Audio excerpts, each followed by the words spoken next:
The London Overground network is operated across a number of Network Rail routes.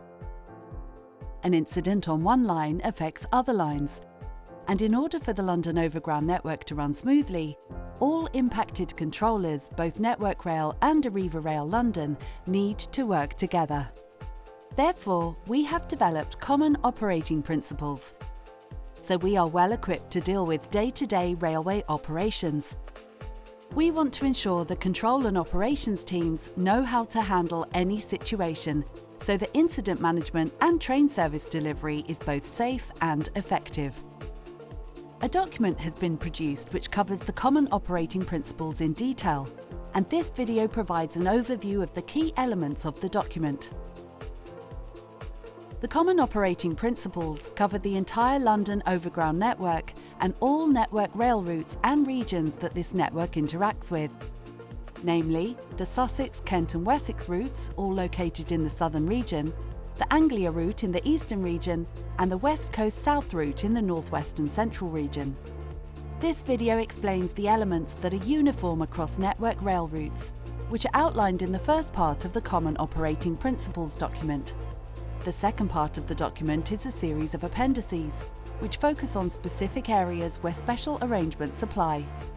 In this video, we will focus on the Network Rail Incident Controller Responsibilities, Network Rail Train Running Controller Responsibilities, ARL Controller Responsibilities, Incident Management Fundamentals, and Stranded and Other Train Incidents.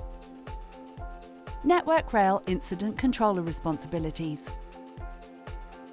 Network Rail Incident Controllers oversee incidents, emergencies and other activities impacting the train service on Network Rail infrastructure from start to finish, and often deal with multiple incidents at a time.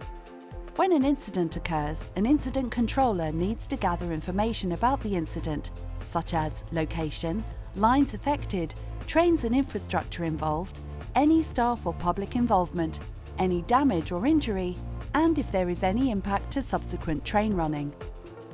Next, they need to ensure that relevant railway colleagues and partners who this incident will impact are aware of what has occurred and the effect on train running that this will have.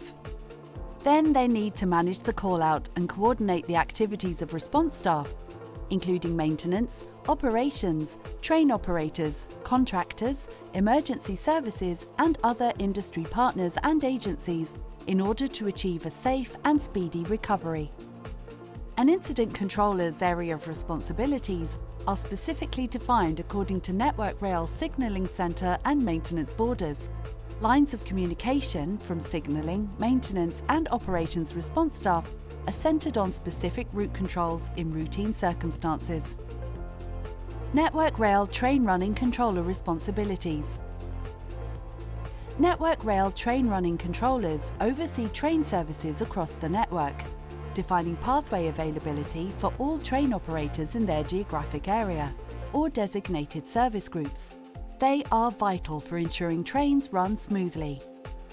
The responsibilities of a train running controller are ensuring that the train services meet the agreed train plan during normal train running and during disruption. They work with train operators to ensure the timely and consistent implementation of agreed contingency plans and service recovery arrangements. Putting together VSTP schedules, making proactive train regulating decisions. Arriva Rail London Controller Responsibilities. The Arriva Rail London Control Centre is based at Palestra, Southwark, and is part of the London Underground Control Centre. The control is headed on shift by the Duty Control Manager. There are multiple roles within ARL control, and two have a key part to play in control-to-control communications: the Incident Response Controller and the Train Service Controller.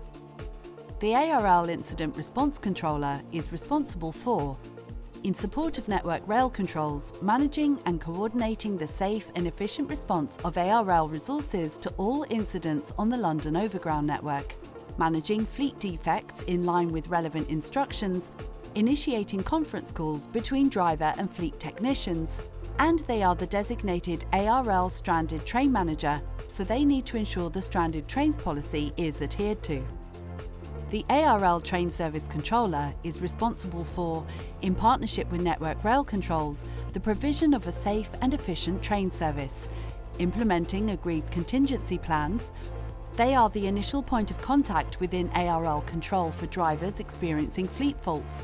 They will seek to resolve, apply cut and run policy, or pass it across to the Incident Response Controller.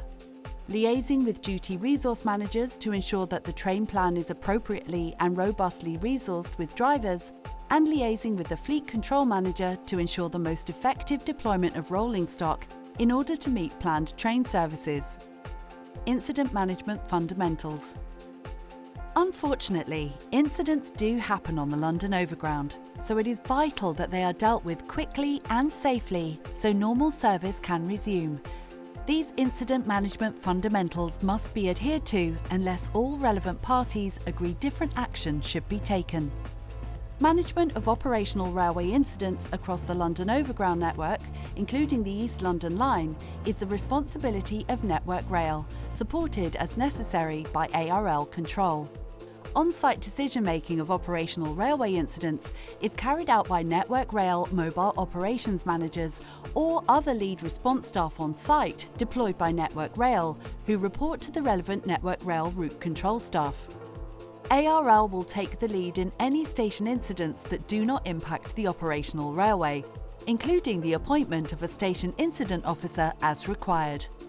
ARL controllers must request through the relevant Network Rail Control the deployment of any MOM, Emergency Response or Intervention Unit, or other non-TOC responder to an incident.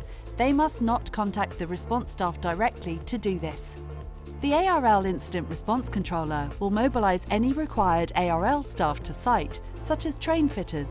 Progress of this must be shared with the relevant incident controllers. Stranded and other train incidents. Stranded and trapped trains are a critical risk that need proactive management and clear communications between all parties involved. For train incidents, it is a rulebook responsibility of drivers to contact signallers to report issues with their train and any other incident affecting the railway. ARL controllers, when initially contacted by the driver, must always first ask the driver if the signaller is aware of their issue. If the signaller has not been told, they must instruct the driver to carry this out immediately. ARL and Network Rail controllers must inform each other of all train issues. With a significant train fault, ARL Control's method of operation is for the Incident Response Controller to lead a conference call with the driver and fleet controllers. If this is taking place, then either the Duty Control Manager or relevant Train Service Controller give regular updates to the lead Network Rail Control. Updates on the status of the train from ARL Control to Network Rail Controls must be very prompt. It is imperative to provide a clear understanding as quickly as possible to the Network Rail Control whether the train will be soon on the move or at a stand for an extended duration. This was just a brief overview of the common operating principles, and we hope you found it helpful.